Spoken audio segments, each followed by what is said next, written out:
You are listening to This is Oklahoma, hosted by Mike Hearn, telling stories of Oklahomans and those that have made it their home. What's up, guys? Welcome back to another episode of This is Oklahoma Podcast. Mike Hearn here, your host, back with another episode. Excited to share this episode with you today, but before we do, I've got to thank our sponsors. First of all, the Oklahoma Hall of Fame. They've been a huge part of this podcast for the last few years. So the Oklahoma Hall of Fame have been sharing Oklahoma's story through its people since 1927. For more information on the Oklahoma Hall of Fame, go to www.oklahomahof.com. And for daily updates, go to oklahomahof on Instagram and give them a follow. Our other sponsor today is the Chickasaw Nation. Now, the Chickasaw Nation have sponsored pretty much everything in Oklahoma. They're a huge supporter of Oklahoma. And it's an honor to have their name and their brand supporting this podcast. A huge shout out to Governor Anatobi for supporting this podcast. It really means a lot. Our third sponsor is Diffie Ford Lincoln down in El Reno. Now, this one makes me so happy because these guys are great friends of mine, play a lot of golf together. I've bought my cars from them, do most of my oil changes down there, have a cup of coffee, hang out down in El Reno. It's a good spot to go. And not only are they great friends, but they provide a great service. So for over 60 years, third generation family owned Oklahoma business down in El Reno. They're also in Bethany as well. So people in the Bethany area know the Diffies really well. But if you're looking for anything new, used, Ford, Lincoln, or whatever, I'm sure they could find anything you want. Check them out, diffieford.net, and then on Instagram at diffiefordlincoln. This podcast is brought to you by the Oklahoma Beef Council. On behalf of Oklahoma's 50,000 beef farming and ranching families, we are working hard every day to bring high-quality beef to your table. To learn more, visit oklabeef.org. That's oklabeef.org, linked below. What's up, guys? Welcome back to another episode of This is Oklahoma. Mike Hearn here, host, back with another episode down at the Department of Agriculture today. Returning here. It was funny when I checked in. It was like, oh, you're returning. Welcome. I was like, oh, that's nice. Last time I came down here was, it was August of 2020, and we did a podcast together. So it gives me great pleasure to reintroduce Secretary Blayne Arthur to the podcast. Thanks so much for having me. Well, thanks for coming back again.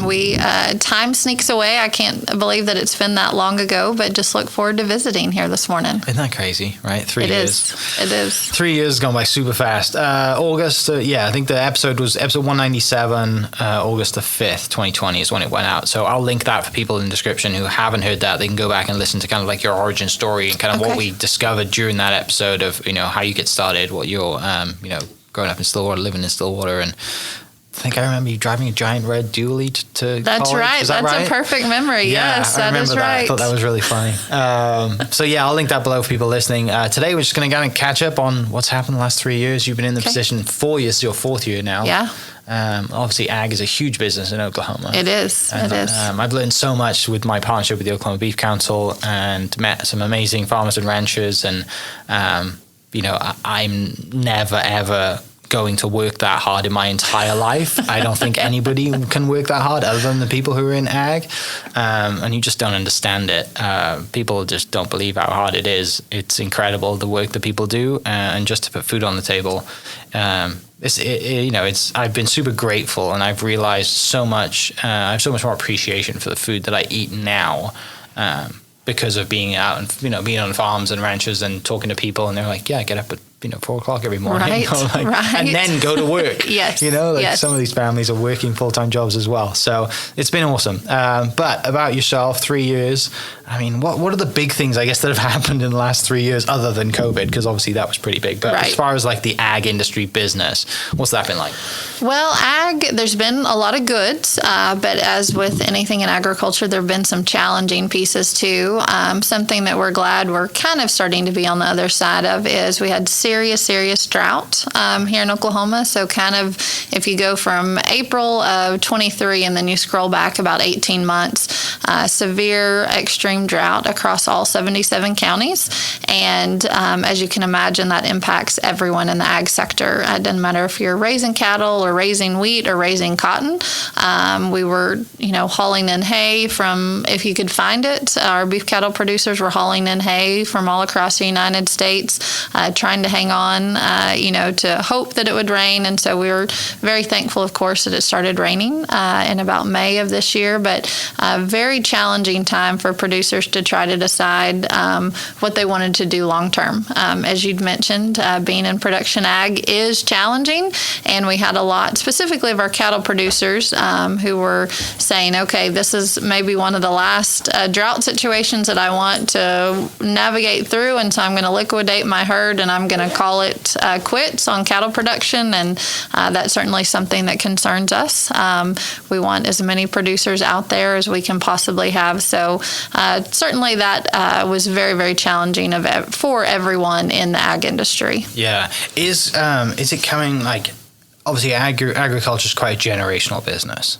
Is it getting to a point now, do you see it speeding up, that people are getting to a point where, like, you know what, my son or daughter doesn't want to do this, I'm selling, and it's going to be a housing development or whatever it's going to be. Is that more common now? It is, and it's something that we worry about a lot because, the average age of our producer, and you can get different numbers, but, 65, 66 is the average age of our producers.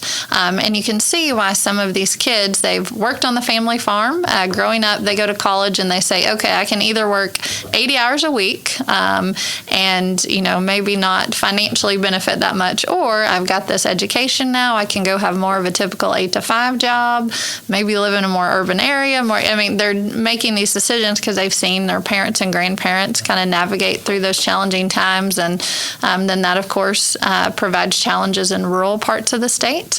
A lot of our folks who live in rural areas decide that they maybe want to move to a more urban area, but then just farmers in general, as we've had kind of this suburban sprawl, folks say, well, I want to have, a house in 3 acres, right? So it starts taking up ag land, and you can't hardly blame the producer because they look at the financial opportunity there as opposed to producing food. So that's something we're all trying to think thoughtfully about, how we can kind of preserve that farmland because we need somewhere to grow everybody's food. And so that's that's not just an Oklahoma specific challenge. Sure. That's really across the United States. So I figured that was kind of like I said, it's not just Oklahoma. How do you go about, like, combating that? I know Oklahoma's got a great FFA program. I think we spoke about that, and a lot of people who I've had on the podcast have gone through that and spoken about it that are ag related. Is that where it starts? I think certainly our 4-H and FFA program are a huge piece of that. But I think as an ag community, what we have tried to do is start changing the conversation. So instead of, I think once upon a time, we had lots of folks who were telling their kids, we don't want you to have to come back to this, right? We want you to look for other opportunities. It's trying to change the conversation and say, hey, you can bring more technology to the farm, or you can come back to the farm, but now because hopefully we have rural broadband, maybe your spouse is able to telework, and what a wonderful life to have for your family. That's certainly, my husband and I live east of Stillwater, and our kids go to a real small school, and we love that way of life for our family. And so I think we're trying to change the conversation about it is hard work, but there's no better way to raise your kids than on an ag operation. Yeah, just seeing it and the people I've spoken to, for me, growing up in the UK, we didn't have much land, right? And there's a lot of farming land in the UK, but and in Wales specifically, but it's generally in the middle of Wales in the mountains. The populated areas are quite dense, and your kind of footprint as a house is not as much as your standard, quarter acre lot here. It's a lot less, right? So for me, like, the dream, is just having some land, waking up in the morning on a back porch and just watching the sunrise and set, right? Like, but for you, that's a daily occurrence. It is. I of course stay very busy with my job, and I love it. But some of my favorite parts of the day. So we live in the country, and my kids show cattle, but they're old enough now that they can go to the barn, and I don't have to go with them. So I can be making dinner, and I can see, out the window on our front porch to the barn, and the kids can come, running back across there. And I think, what a better life is there than what we have right here. So it's and the other thing that comes to mind too is Cord McCoy was on the podcast recently, and he talked about how kind of humbling the ag industry is in general. And he talked about just, obviously he's a bull rider and has won amazing things, but he's like, you wake up the next day and you go to the farm and the cattle don't care who you are, right? And he talked about how humbling that was, but also the way that you're teaching your kids that, and also, kids are going to have chores growing up. Your kids' chores are just a little different than other kids' chores, right? For sure. So great values. It's funny you say that. My kids, so they do show cattle. So at the end of the evening, you got to clean out the barn and clean out. And so when I am out there helping them, my daughter the other evening, she was like, yeah, you're not really so fancy now, are you, Mom? You're just pushing the wheelbarrow out of the barn. So it's a reminder that we're all, put our pants on the same way in the morning every single day. And in an ag operation, everybody has to help. No one is too important or gets, the chores have to get done no matter who has to chip in to make them happen. Yeah. When we spoke 3 years ago, you mentioned your kids and have mentioned it again today that they're big into showing cattle and it's just something that they love to do. How has that evolved, as they've grown older and gotten into it? And it seems like a massive industry as well.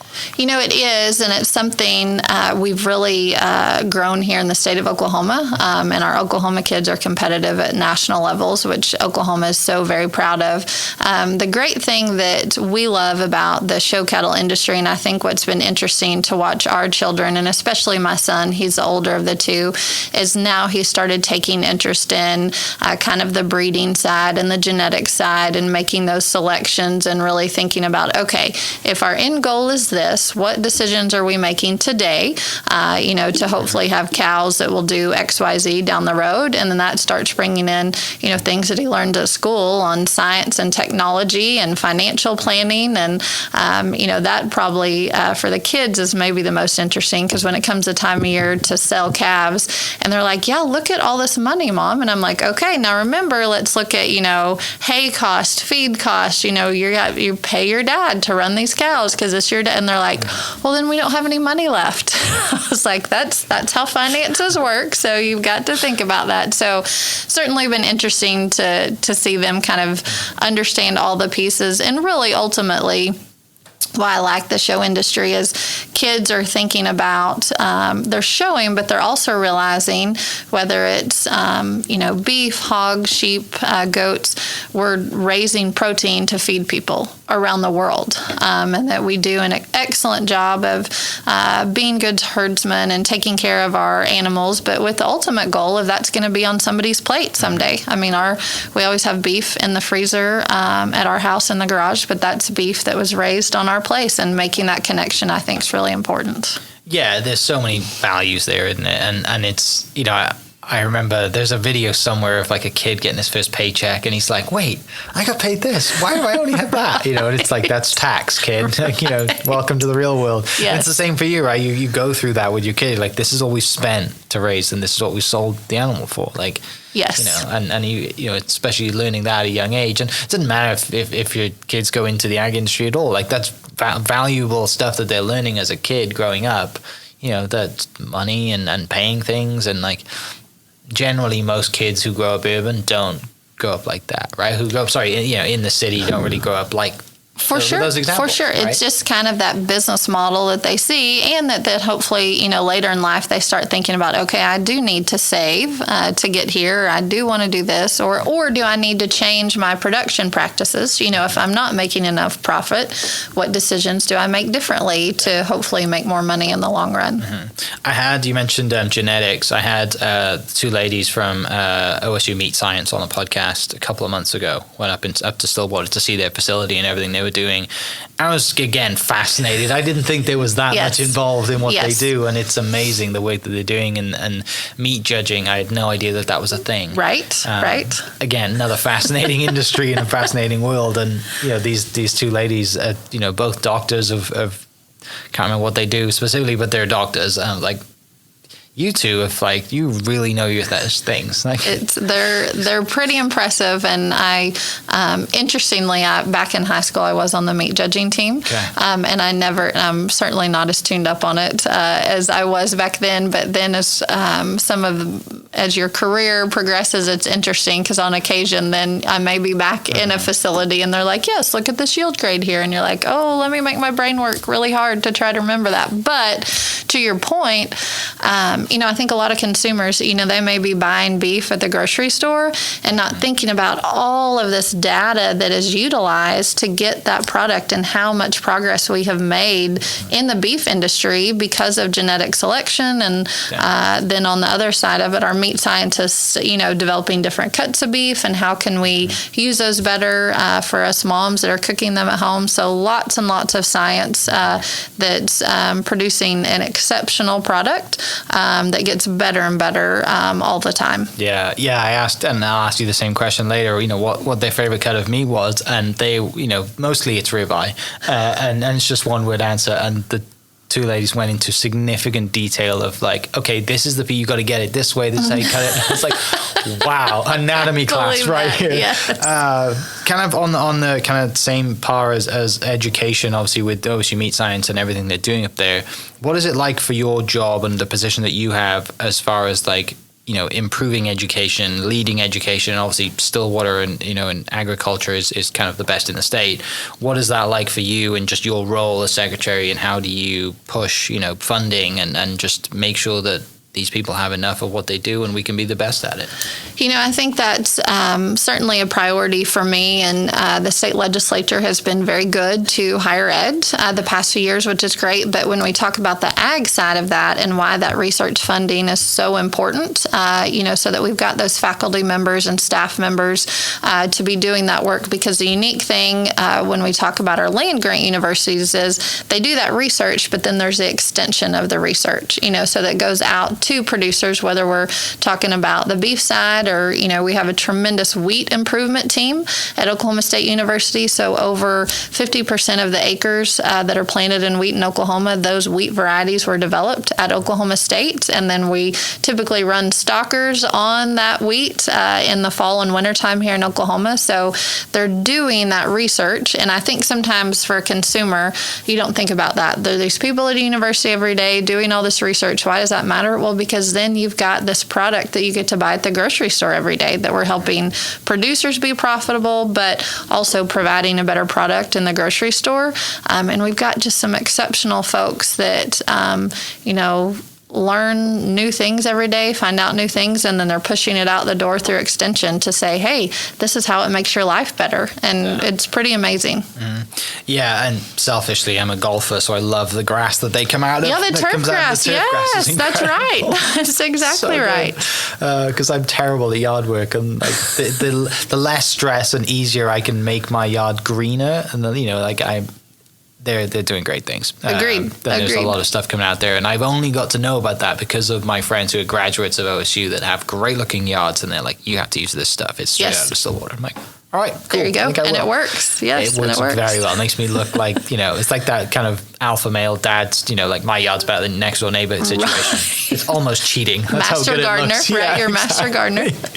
That's brilliant. So kind of coming to, you talked about the kids showing cattle, and that's obviously super busy and they're very into it. Your daughter and your son are into it. What's that like as a mother, being like managing everything that you do and the position that you're in, but also being like, the position you're in, you can never swing, and be like, oh, look at me, I'm the secretary, I'm going to get this, right? It never has, especially in ag, it's never going to happen, right? No, agreed. Again, it's completely humbling, and everyone, just the cowboy code and the general way that farmers and ranchers are, handshake business. Yes. It's not something you're going to do. But what I'm saying is, what I'm asking is, how is it as a mother just being in that position and watching the kids succeed, watching them fail, and learning like that, and maybe trying to hold back a little bit? It is, it's one of my favorite things to do, but also one of the most challenging things to do too, because to your point, the kids put in lots of work and certainly get lots of help too, from our 4-H educators to our ag teachers to just folks who, the great thing about the show industry is it's very much a community, right? And so you see kids helping each other, but, they have had success, but they also have failures, and that is is as a mom, right? That's hard to stand ringside and see your kiddos have that happen. And we all see that. I mean, I think it's for folks who haven't experienced kind of the show industry. You see kiddos walking out of the show ring sometimes with tears in their eyes, and that might be from success or that might be from disappointment. But to me, that's why it's so great, because as a mom and as a parent, I talk about, okay, we always learn a lot more when we don't do well than when we do well. And that's just real life. You're going to interview for jobs that you don't get. You're going to, maybe date someone that breaks up with you. Just in life, you have ups and downs, and it's how do you develop the tools as an individual to navigate through those. And some of those are tough. Some of those are really tough, especially I think when we talk about the market animals, so those shows that are terminal type shows, for those animals, like that's their last show, right? So that's the end of it. Our heifers or the female side of things, we can always say, well, we'll go home and make her a cow. But it's part of, and I think I'm hopeful that my kids will be, but so many of those kids are just more resilient as adults because they've had some pretty bumpy things sometimes through the show industry because, I think about kids showing hogs. There's, weight limits on those animals. I mean, if your hog weighs out by 1 pound, that's it. Go back to the barn, you don't get to show all your time and work, that's it. So real life scenarios, but I think we're just building really good kids, I think, in the show barns, which I think all of us should be proud of. Yeah, definitely. The other thing that kind of touched on there as well is, the animal life is very short, right? And kids and ag industry generally is aware of, I don't want to say death is a bad thing, but it's aware of, animals being becoming feed, right. steaks or whatever right. it is, right? And the previous guest made a great point, saying that, and he was kind of talking around his faith and that, quote, city people don't see death as much. Right? Agreed. So it really affects, when a grandparent passes or a parent passes or, under whatever circumstances there is death in the family, it hits the city, quote, city people, myself, harder than it would if you're in the ag industry because you're around. And I never thought about it that way. Oh, and the kids now see it all the time. They're aware of it. Totally agree with that. And I think, on the faith part, you have to have a strong faith to be in agriculture. Do you know what I mean? And too, I think it reminds us kind of on a daily basis. I mean, just like when a new baby calf is born, do you know what I mean? And then conversely, sometimes in the livestock industry, we do all the right things and sometimes it doesn't work. Do you know what I mean? We have things like that happen, but my kids have seen that. And we've cried. I mean, we as adults cry about it, right? It's disappointing, but that is kind of the circle of life a little bit, and it's up close and personal. And two, when we talk about animals that are being utilized for the food supply chain, they know that's their purpose. But they also know that we as livestock producers are doing everything that we possibly can to be the best stewards of those resources that at our house we believe that God has provided to us to help feed everyone. Yeah, no, I totally agree. And that's, it's kind of the same point that the previous guest made. Is I just never looked at it like that. I'm like, you're totally right. Yeah. It makes so much sense that way. Moving on present day, what are you working on at the moment? What's kind of top of mind for, on the emails and on the desk, yes. Documents at the moment? You're obviously super busy, as well as being a mum and helping, the kids and also, running a ranch and a farm yourself. What's like daily Secretary of Agriculture life like? Well, lots of things going on. Something that we're really pretty excited about is we have seen a lot of interest in the international space for Oklahoma ag products. So that could be everything from beef, wheat to soybeans, pecans, our value-added products like our Made in Oklahoma branded products. I traveled to Indonesia this summer for a few weeks, which was very interesting. Learned a lot there on kind of an ag trade mission. We had the ambassador from Bahrain that was in town and met with us yesterday. We have Uruguay next week. It's this kind of the global food food network and folks realizing that food security is national security, right? And we produce a lot of things here in the United States that they need other places around the world. And two, certainly with what we've seen going on with Ukraine and Russia, that has changed a lot of the dynamics for folks. And so making sure that we have those free trade agreements in place, but also a reliable place to do business, and why the international trade is so important to us from an Oklahoma perspective, because I know lots of folks think, Blayne, we grow all kinds of things here. Why do we need to worry about, global markets? So specifically we think about, let's think about the beef side. Here in Oklahoma, we don't eat a lot of beef tongue, like as a general rule. There's a whole variety of cuts that come from a beef carcass, but there's lots of places around the world that's a delicacy. So we need to make sure to be accessing those markets. On the poultry side, we don't do a lot of paws, which are the feet, but in the Asian market, there's huge opportunity for that. So that global trade increase at the end of the day increases the value of each animal for our producers here, but there's a lot that comes into discussions about markets and trade, and we always want it to be beneficial for both countries. So we've spent a lot of time in that space, which I would not have guessed before. If you'd asked me when I started this, will you be traveling around talking about international trade? I'd probably said, no, probably not, Mike. But and it's exciting too, because I think it makes us proud as Oklahoma ag producers that people do want our products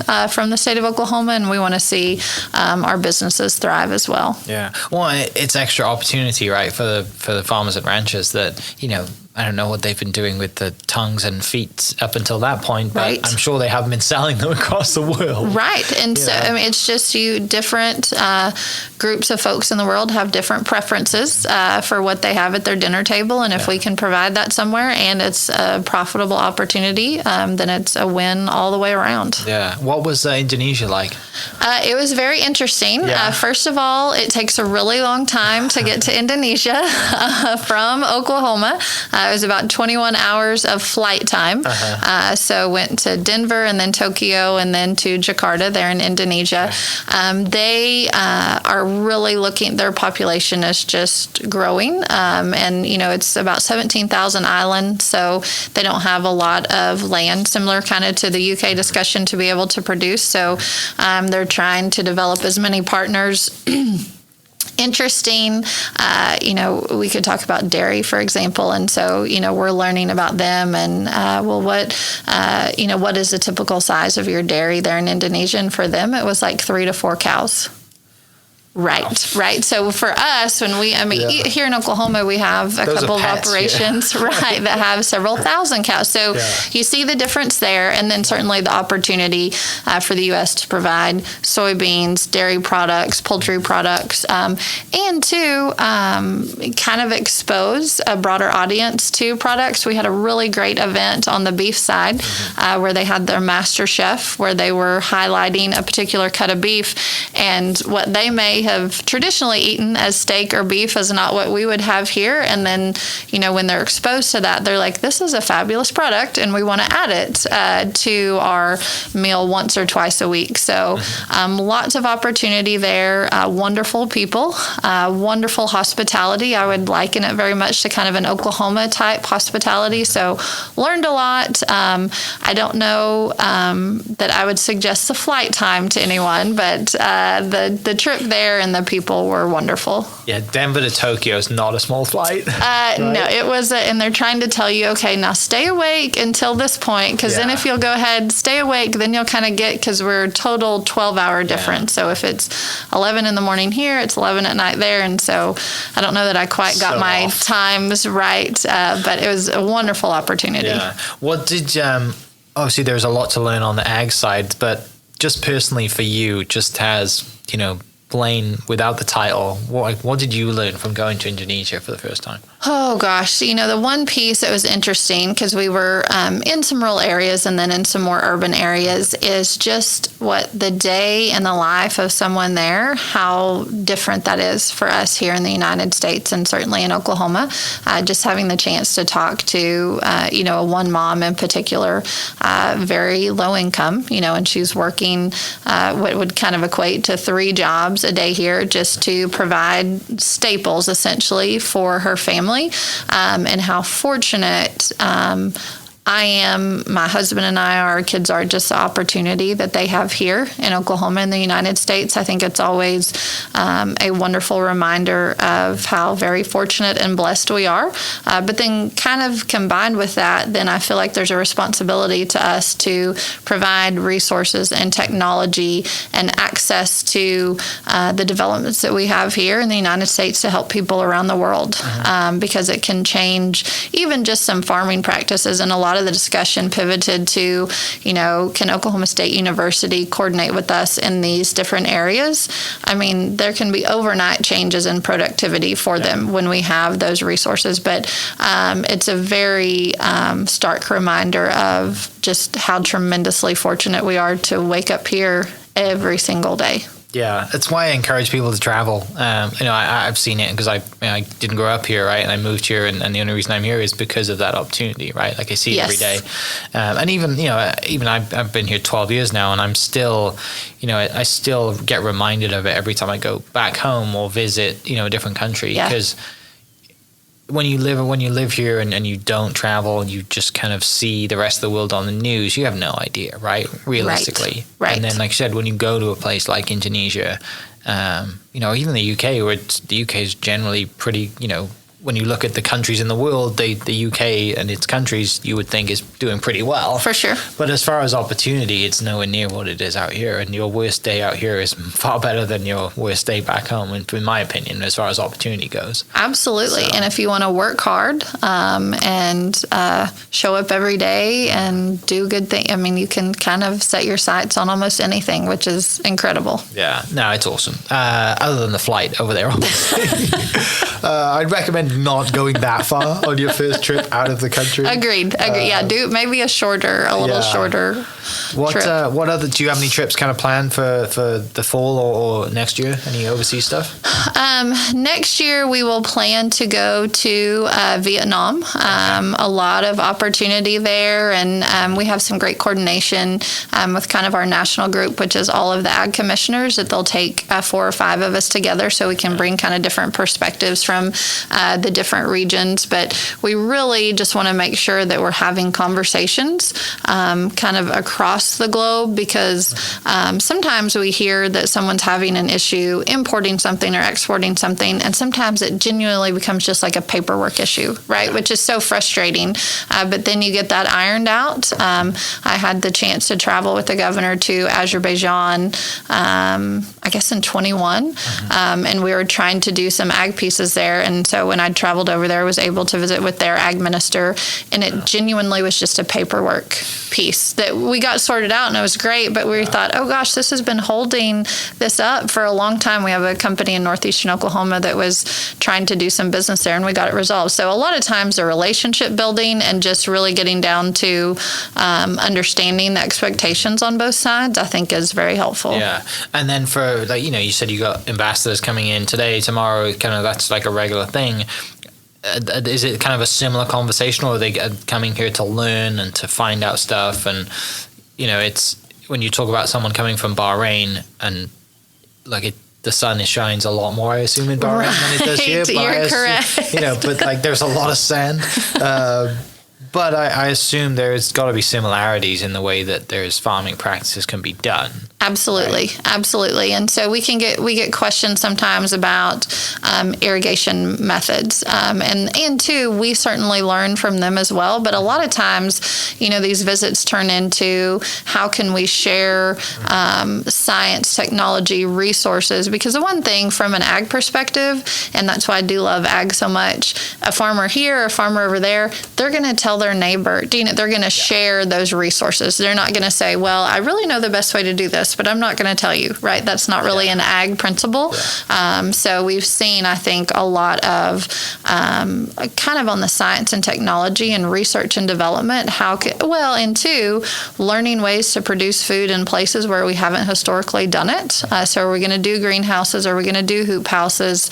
How can we adjust to produce things that maybe we haven't done before? And I think we learn a lot on that side, but we can also share with other countries as well. Yeah, definitely. I don't know why this came to mind, but have you seen Clarkson's Farm on Amazon Prime? Well, I have not seen it myself, but I have heard a lot about it. And I was actually in the UK last October, and we tried to schedule a visit, but they weren't able. But I think it has brought, just a lot of the reality of, I think some folks might think, oh, well, that's not challenging to, raise animals or it is very challenging. And I think in kind of a good humored way has brought a lot of that to light. Yeah, the guy Jeremy Clarkson, he's a journalist, car journalist, been in Top Gear for 30 plus seasons. And, it's funny because he is the typical useless old man with with a very short fuse and a lot of temper. And,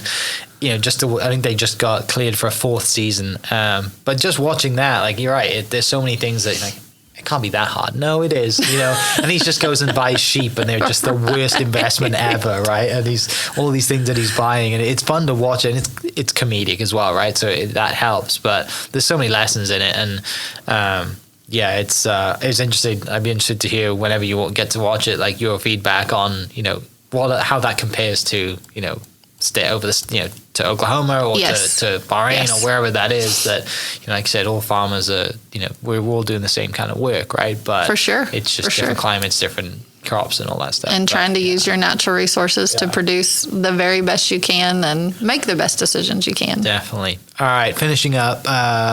The Oklahoma Beef Council question, which is my favorite question of this entire podcast, because it's very hard to answer. What is your favorite cut of meat today? Because I'm sure there's more than one. Yeah, well, and it is a state steak, but I am a big ribeye fan. Now you'll get different answers at my house. My daughter is a big filet fan, and probably really would pick a bacon wrap filet if she got to do that. But at our house, we'd eat a lot of beef at our house, which we love, and so they'll pretty much eat anything that you put in front of them. But if I was going to pick, or if I'm ordering a steak at a restaurant, I'm usually I like the marbling and the ribeye, and it's a pretty solid go-to every time. Yeah, definitely. Fall is, it's coming, it's cooling down soon. What are you most excited for outside of the ranch, meaning actually outdoors? And then what are you most excited for in the kitchen of fall back home? Okay. Outside, fall is kind of if Oklahoma will be kind to us, fall is one of my favorite times, just at our house, because we do fall calving cows. And so you've got baby calves and cows, and everything cools down and it's a little more enjoyable. The days get a little bit shorter and you get to be out there and see how all your breeding decisions were working into the fall. So very much looking forward to that. And the kids start into pretty active show season, so that's good. The kitchen, though, I would much rather cook in the fall and winter time than in the summer, because a lot of times it gets hot. When you're super hot outside, you don't necessarily. So we do lots and lots of chili, which I'm not going to get in the chili debate about beans and hamburger and what all goes into chili. At our house, it's lots of hamburger and lots of beans, but that's maybe another podcast for you, what really belongs in chili. But we do almost every Sunday in the fall, we do a roast. So church and a roast on Sunday afternoon is something that we really like at our house. So lots of baking. And for us, even though I like the longer days because you can fit more in, we usually come in a little bit earlier in the fall and winter time. So we get just a little bit more family time in the house too, which is great. Brilliant. Thank you so much for taking an hour out of your busy day to share some stories and catch up. It's always a pleasure coming down here. Is there anything that, for people listening, is there anywhere we can direct them to maybe get more information, or obviously check out Made in Oklahoma and the products there, but is there anything else that you want to push people to that are listening? Sure. We really encourage you to go to our Made in Oklahoma website. You can find those retail locations and find all those products there. Just for ag in general, you can come to our website, which is ag.ok.gov, and find lots of links there on market development side, or even connect you to our commodity groups here in the state. Always encourage you, for those moms or dads out there who are looking for good recipes, the Beef Council, you can find more than you probably could ever use there. So just encourage folks to reach out. And ultimately, I do really encourage people, you probably know someone in ag in your community, even if you live in an urban area.